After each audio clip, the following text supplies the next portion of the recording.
Warren, how would you define true success? Well, I've said many times that if you get to be 65 or 70 and later, and the people that you want to have love you actually do love you, you're a success. I've never seen anybody that reaches that age. I mean, I'm not talking about somebody that's in extreme poverty or pain or something, but I've never seen anybody that, if they have a lot of people that love them, that is other than happy. And I've seen some very, very wealthy people that they give testimonial dinners to and name schools after and everything. And nobody loves them, you know. Their own kids would say, he's in the attic, you know. Nobody ever came. What are, say, 3 pieces of advice you would give to people who are looking to succeed in business? Well, by far the best investment you can make is in yourself. I mean, for example, communication skills. I tell the students that come that they're going to graduate schools and business, and they're learning all these complicated formulas and all that.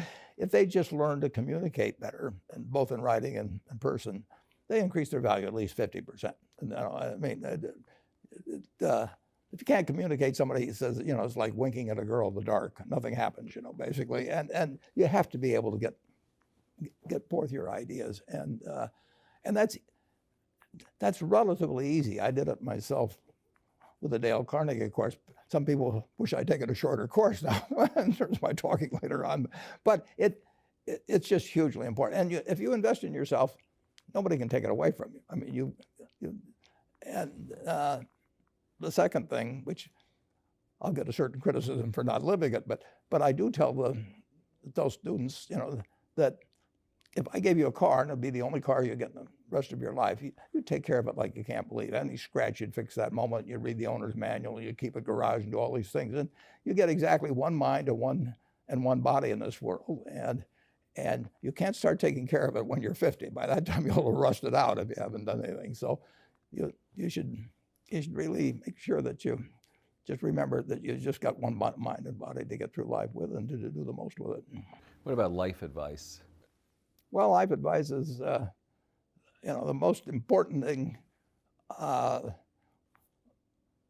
aside from the things I've talked about already, is really who you associate with. You want to associate with people that are better than you are. I mean, basically, you'll go in the direction of the people that you associate with, and you want to have the right heroes. You want people, if you want to emulate somebody, you better pick very carefully who you want to emulate. And when obviously you can't pick your parents, they're going to have an enormous influence on you, but you don't get a choice on that. But you get choices as you go down the line, and who you admire, who you want to copy, and the most important for most people in terms of that decision is their spouse. It's also important in terms of a partner in business, but the partner in life is the most important one. You want to pick a spouse that's better than you are, and then he or she, and you hope they don't figure it out too fast. Great. Biggest mistakes people make when investing? Well, they try to, they just don't realize that all you have to do is just buy a cross-section of America and then never listen to people like me or read the papers or do anything subsequently. They think that because you can trade, you should trade. You buy a farm, you buy an apartment house, you can't resell it tomorrow, and you know the cost of moving around. Now you get something handed to you, liquidity, you know, which is instant. You can sell, and the cost of doing it are pennies, you know, compared to other kinds of investment activity. So because they can so easily move around, they do move around, and moving around is not smarter than investing. You have a pretty cool morning routine regarding what you have for breakfast and how prosperous you feel. What is that? Well, I now actually send somebody over to McDonald's usually to get me something. Since the publicity I got from earlier describing my habits at McDonald's, I now have somebody go in the office, but that was more for entertainment value. I actually eat exactly what I like to eat. If I liked it on my 6th birthday, at my 6th birthday party when we had hot dogs and hamburgers and Coke and ice cream with chocolate, I still like it. And I don't care about anything subsequently. I discovered it all by the time I was 6. if somebody offered me a deal when I was 20 and said, you're going to live 1 year longer, instead of living to 88, you'll live to 89 or whatever it may be, if you eat nothing but broccoli and Brussels sprouts and onions and all these things, I just said, I'll take the last year off. It probably won't be that good anyway. I mean, so I eat what I like to eat. I'm not venturesome in that area. I like how you lumped in onions with broccoli and Brussels sprouts. Never heard that. I just don't happen to like onions, but no, I don't put them in the same category. Okay. You and George H.W. Bush, I think.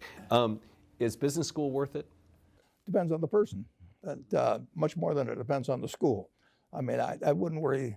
Some people are going to get a lot out of advanced education, and some people are going to get very little. And I don't even think it's important that every person go to college at all. I mean, we have all kinds of jobs at 70 or so thousand a year, or 80,000 a year, that college training is not of use. And I actually was not keen on going to college myself. Yeah, my dad kind of jollied me into it. He could get me to do anything. But if they'd had an SAT test in those days, he would have taken the test for me.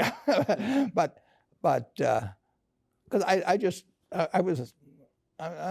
knew I could have a good time, and I liked investing, and I didn't really feel I could read the books. So I don't, it's a big commitment to take 4 years, and the cost involved, and maybe the loans involved, and everything. And I think, depending on what your interests are in life, I don't think it's for everybody. I think it's for a lot of people, but there ought to be a reason you're going, and I didn't really see much reason. All right, last question. So lightning round, so there's a few. Do you ever drink water? Only under duress. What is your favorite all-time song, Warren? It's undoubtedly, it's My Way. What about movie? Favorite movie? Well, I like The Bridge on the River Kwai because of there were a lot of lessons in that. Plus, it was enormously fascinating. Catchy tune also. Pardon me? Catchy tune also. Yeah, Right. Very. Right. But the ending of that was sort of the story of life. He created the railroad, and did he really want the enemy to come in across it? Got it. Favorite book? Well, the favorite book from an the book that had the most impact on my life was The Intelligent Investor by Ben Graham. I knew you were going to say that. Favorite TV show? It's probably going to be it would be Nebraska in some huge bowl game and winning. And finally, what do you carry in your wallet, and how much money do you tend to carry around? Well, I probably carry maybe $400. I actually my wife likes to use cash, so I just take home a chunk of cash every now and then she doles it out. She looks at my billfold and sees whether all the hundreds are gone. Sticks a few in there. But, it's pretty simple. And credit cards? I've got an American Express card, which I got in 1964, but I pay cash 98% of the time. If I'm in a restaurant, I always pay cash. It's just easier. Warren Buffett, thanks very much.